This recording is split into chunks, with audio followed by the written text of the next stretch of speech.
Good evening. Firstly, thank you, Father, for your kind invitation to preach. As the chaplain at Lancaster Catholic High School, Millersville, and Franklin and Marshall, my flocks have been absent, so it's nice to have some time preaching during this still Christmas break for the colleges. And since we're beginning these 40 hours on the Epiphany of our Lord, celebrating the arrival of the Magi, I thought it would be appropriate to spend an evening each with the three gifts that the wise men brought, reflecting on the theological meaning behind these gifts, as well as how we can seek to model the Magi in each of the gifts. Not only are these gifts worthy of our attention as we end this Christmas season, but the Council of Trent specifically offered the Magi as examples of how we should approach the Most Holy Eucharist, making them perfect subjects for these 40 hours reflections. So as we heard this morning or last evening, and as we all probably know well, they opened their treasures and offered him gifts of gold, frankincense, and myrrh. So let's begin with gold. Gold was a fitting gift for a king. It was common for distinguished visitors such as the Magi to offer gold or some similarly valuable gift to a monarch. Notably, I think, Matthew doesn't mention that the Magi brought any gift for Herod. It doesn't take much imagination to picture the Magi coming before Herod and saying, "We're looking for the king of the Jews, we brought gifts for him." And Herod replies proudly, "You found him," gesturing to himself. To which they say, no, not you. We're looking for the newborn king, the real king. The gifts are for him." Now that would be a dangerous enough attitude to take in any ancient court, but with Herod it was particularly dangerous. First of all, Herod's family were all converts to Judaism, and none of them were that serious about their faith. And since the emperor had appointed him to the position of king, looking for the actual king of the Jews would have been a serious blow to his sense of legitimacy. But in addition to that, the Magi stirred up Herod's legendary paranoia. Herod was constantly executing people for supposedly plotting against him. This included many of his family members, even some of his own wives and sons. His court was so dangerous that the Emperor Augustus reportedly remarked, "It's better to be Herod's pig than his son." So for the nominally Jewish Herod and for the Gentile Magi, the gift of gold was clearly a gift meant for a king. But for the more serious followers of Judaism, like the chief priests and the scribes that Herod summoned to consult with, this visit was also the fulfillment of prophecies. First, of course, is the one we heard this weekend. "The wealth of the nations shall be brought to you. Caravans of camels shall fill you. Dromedaries from Midian and Ephah, all from Sheba shall come bearing gold and frankincense and proclaiming the praises of the Lord." But we also hear it in Psalm 72. "May the kings of Tarshish and the isles render him tribute. May the kings of Sheba and Seba bring gifts. May all kings fall down before him, all nations serve him." The chief priests and the scribes that Herod summoned before him knew enough to point the Magi towards Bethlehem, which the prophet Micah had foretold would be the birthplace of the Messiah. And if they were familiar with Micah's prophecy, it stands to reason that the arrival of Magi bearing gifts from the east and desiring to fall down before him might have made them wonder if the Messiah had truly arrived. Perhaps it was their shocked realization that the Magi might just find him whom they seek that fueled Herod's paranoia and led him to conclude that a child not yet 2 years old was an existential threat to his reign. But as insulting as the Magi's question might have seemed to Herod, they were correct in their phrasing of it. They were truly looking for the King of the Jews. As Matthew points out in the very first words of his gospel, and now the very first words of the whole New Testament, Jesus is the son of David and the rightful heir to his throne. He certainly had a far stronger claim than Herod. Not long after that first verse of Matthew, he tells us about the angel's message to Joseph. The angel calls Joseph son of David, even though in the genealogy Matthew just provided, He told us that Joseph's dad was named Jacob. The angel addresses Joseph not as a poor carpenter, but as a nobleman, a prince in hiding. And the angel told this prince that God wanted him to claim Jesus as his son and to name him. And this was no small thing. By claiming and naming him, he was adopting Jesus as his own and ensuring that he, like Joseph, was a rightful heir to the Davidic kingdom. But to truly understand how profound this is, that God ensured his son would be part of this line, we have to go back to the beginning of that line, to the beginning of Israel's request for a king. Back in the days of Samuel, Israel was guided by prophets and governed by judges. The people then demanded that Samuel ask God for a king so that they could be like the other nations. They were not satisfied to regard God as the king of Israel. God told Samuel that the people have rejected me from being king over them. And then God warned the people through Samuel that if they had a king, he would raise armies, wage wars, establish taxes, and seize their possessions whenever it suited his fancy. But the people were adamant. They wanted a king. And so God gave them Saul, exactly the type of king they probably would have picked for themselves, tall and strong and handsome. And very quickly, he began to disobey God.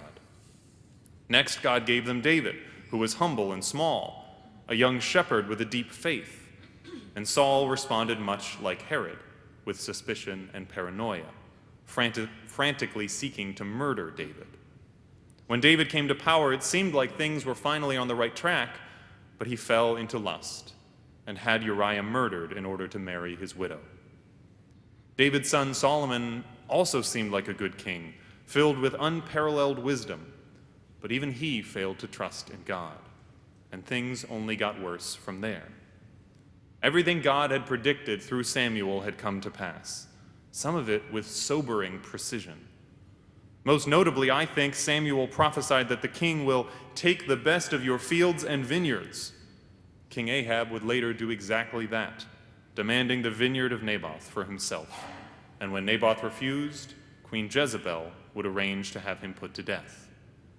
God warned the people of this danger because he knew and he tried to tell them that what they really needed, and what we all really need, is to recognize God as our king. So God could have used this Messiah as a grand "I told you so." He could have rejected Israel's failed line of kings, citing all the things that he had warned them about through Samuel, and started something new. But instead, God not only gave us what we needed, that is, himself as king, but he carefully and precisely and generously gave us what we asked for as well. Essentially, he said, "You want one of your own to be king? Okay, I myself will become one of your own, that you may truly recognize me as your king." God wanted to be adopted into our pathetic royal line to help us to see him for what he already was, our king. It's worth praising those that, like the Magi, recognized this proper relationship with God without the help of Jesus' royal lineage. One of them is Tobit, who proclaimed this truth long before the coming of Christ in his prayer of thanksgiving, which we heard part of this evening. "My soul bless the Lord, the great King," he proclaimed. Little did Tobit know that God would come as the rightful earthly king, so that we all could see him as Tobit did, as the King of heaven. Another and one of my favorite examples of this is the Roman centurion in Matthew's gospel. This is the centurion who came to Jesus asking that he might heal his servant, and famously said, "Lord, I am not worthy to have you come under my roof, but only say the word and my servant will be healed." The line which inspired our prayer during Mass as the priest elevates the Eucharist. "Lord, I am not worthy that you should enter under my roof, but only say the word and my soul shall be healed." But the centurion goes on to explain his faith in a somewhat cryptic way. He says, "For I am a man under authority, with soldiers subject to me. And I say to one, go, and he goes, and to another, come, and he comes, and to my slave, do this, and he does it. And Jesus responds, truly I say to you, not even in Israel have I found such faith. Amazingly, this centurion was able to look at Jesus and say, I recognize authority. And just as I have authority over my soldiers and my slaves, and just as my authorities have, as my superiors have authority over me, you, this wandering teacher of this occupied people, have true authority over nature and reality itself. I recognize that you only need to speak the command, and my servant will be healed as surely as one of my soldiers will jump into action at my command. This is a man who recognizes Jesus as king, as truly and as completely as the Magi did. The gold that we should offer the Christ child, the true gold that the Magi brought beyond anything they could have carried in a box, is the gold of our humble obedience to our King and a desire to do the will of God. We don't know exactly where the Magi came from, just that it was far enough away that it was simply described as east by the people of Jerusalem. And yet they came at incredible expense and inconvenience. They came following the will of God. St. Maximilian Kolbe, who died a martyr's death at Auschwitz, wrote, "Obedience raises us beyond the limits of our littleness and puts us in harmony with God's will. In boundless wisdom and care, he guides us to act rightly. Holding fast to that will, which no creature can thwart, we are filled with unsurpassable strength." As we behold the Eucharist in these days of adoration, we should remember that we behold the unsurpassable strength that freed us from sin and death. And we should remember the wisdom of the letter to the Hebrews, which says this of Jesus: "Son though he was, he learned obedience from what he suffered. And when he was made perfect, he became the source of eternal salvation for all who obey him." In this way, the Eucharist should be for us a great and a powerful testament to Christ's example of humble obedience. Beholding it should inspire us, and receiving it should strengthen us to be more like him in this way. We will all inevitably put something or someone on the throne of our hearts, and anything or anyone of this earth will disappoint us as surely as all of Jesus' royal ancestors disappointed the Israelites. It is only in putting God in that place of honor, just as we place the Eucharist in this place of honor during these 40 hours, that we will not be likewise disappointed. Our prayer in these days before the Blessed Sacrament should be that God help us to overthrow the jealous tyrants, the despots, those who seek the throne for their own glory, the throne of our hearts, and instead to offer our gift of obedience to God alone. I want to end with a few words of wisdom from Father Walter Chiswick, who learned to surrender his will to God's through years of imprisonment and torture in the former Soviet Union. He wrote, "It is in choosing to serve God, to do his will, that man achieves his highest and fullest freedom. It may seem paradoxical to say that our highest and fullest freedom comes when we follow to the least detail the will of another, but it is true nonetheless when that other is God. I could testify from my own experiences, especially from my darkest hours in prison, that the greatest sense of freedom, along with peace of soul and an abiding sense of security, comes when a man totally abandons his own will in order to follow the will of God."